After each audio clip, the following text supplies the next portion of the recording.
उत्तराखंड में बसों के किराए में दोगुनों से अधिक की बढ़ोतरी की गई है। महामारी अधिनियम प्रभावी रहने तक लागू रहेगा ये बढ़ा हुआ किराया।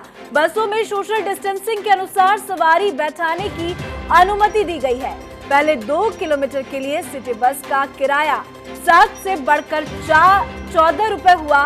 मैदानी क्षेत्र में नॉन डिलक्स बस का किराया 1.5 रुपए से बढ़कर 2 रुपए प्रति किलोमीटर हो गया है। साधारण बसों का किराया पहाड़ी क्षेत्र में 1.5 से बढ़कर 3 रुपए प्रति किलोमीटर हुआ।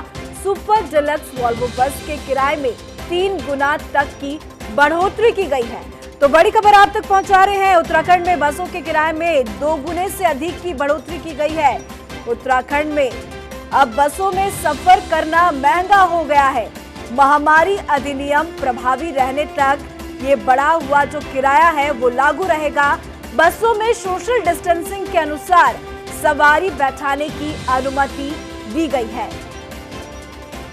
तो किराए में बढ़ोतरी की गई है। सुपर डिलक्स वॉल्वो बस के किराए में तो 3 गुना तक की बढ़ोतरी की गई है।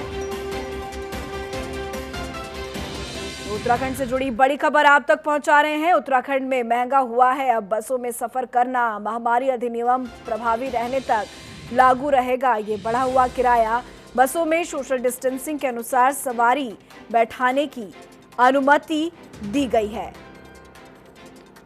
उत्तराखंड सरकार ने प्रदेश में बसों के किराए में 2 गुने से अधिक वृद्धि कर दी है। प्रदेश में अब लोग बसों में सफर तो कर सकेंगे, लेकिन किराया 2 गुना या उससे ज्यादा देना पड़ेगा। हालांकि ये बढ़ी हुई दरें केवल कोरोना काल तक ही लागू रहेंगी। जब स्थिति सामान्य हो जाएगी तो फिर से पुरानी दरें लागू हो जाएगी। तो अब बढ़े हुए किराए के साथ ही सफर करना पड़ेगा। ज्यादा जानकारी के साथ हमारे संवाददाता अजीत काम्बोज इस वक्त हमारे साथ लाइव बने हुए हैं।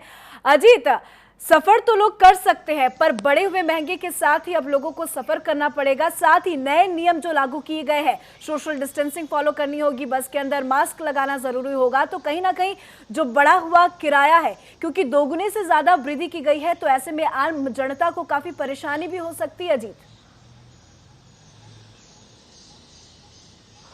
बिल्कुल पूजा, जिस तरह से उत्तराखंड सरकार ने लगभग 15 दिन पहले एक एसओपी जारी की थी सार्वजनिक वाहनों के संचालन को लेकर, जिसमें तमाम नियम कानून पढ़ाए गए थे। साफ तौर पर लिखा गया था कि अगर बसों का संचालन होता है तो केवल 50% सवारी ही उसमें बैठेगी।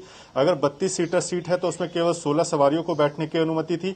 इसी तरह से तो जो तमाम बसों का संचालन होना था वो तमाम नियमों के तहत ही होना था। उसमें प्रॉपर सैनिटाइजर की व्यवस्था होनी थी, मास्क अनिवार्य किए गए थे। तो इनको लेकर जो सरकारी गैर सरकारी परिवहन संचालन समितियां हैं उनकी तरफ से लगातार सवाल उठाया गया। सरकारी अगर वाहनों की बात कीजिए तो परिवहन विभाग ने सीधे तौर पर अपनी बसों के संचालन से मना कर दिया था, क्योंकि इसके चलते उनका किराया भाड़ा नहीं निकल पा रहा था जितना उनका एक लागत होती है। और अगर प्राइवेट बस ऑपरेटर्स की बात की जाए, चाहे वो उसमें सिटी बस की बात को, जीएमओयू, केएमओयू, जो तमाम बसें उत्तराखंड में संचालित होती हैं, सभी ने हाथ खड़े कर दिए थे कि 50% सवारी के साथ वो अपनी आमदनी नहीं कर सकते। तो इसी के चलते अब बीते रोज राज्य कैबिनेट ने एक बड़ा फैसला किया है और सार्वजनिक वाहनों के संचालन को जो किराया होगा उसको डबल करने का काम किया है। इसमें सरकारी और गैर सरकारी सभी ऑपरेटर्स शामिल हैं। जो भी बसें सार्वजनिक परिवहन के तौर पर संचालित होगी, सभी का किराया 2 गुना होगा। 30 किलोमीटर से अगर भीतर की बात की जाए, जिसमें ज्यादातर सिटी बसें शामिल हैं, उनका किराया डबल किया गया है सीधे तौर पर।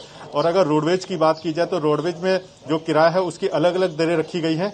कहीं पर ज्यादा है, कहीं पर कम रखी गई है, लेकिन 2 गुने से ज्यादा सभी दरें हैं। अब बस ऑपरेटर्स ने भी सरकार के इस फैसले का स्वागत किया है।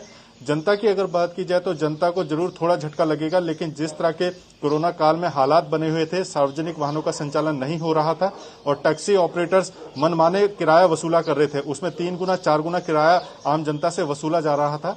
तो ऐसे में थोड़ी राहत जरूर है कि केवल 2 गुना किराया देकर वो सार्वजनिक वाहनों के माध्यम से अपनी यात्रा कर सकते हैं।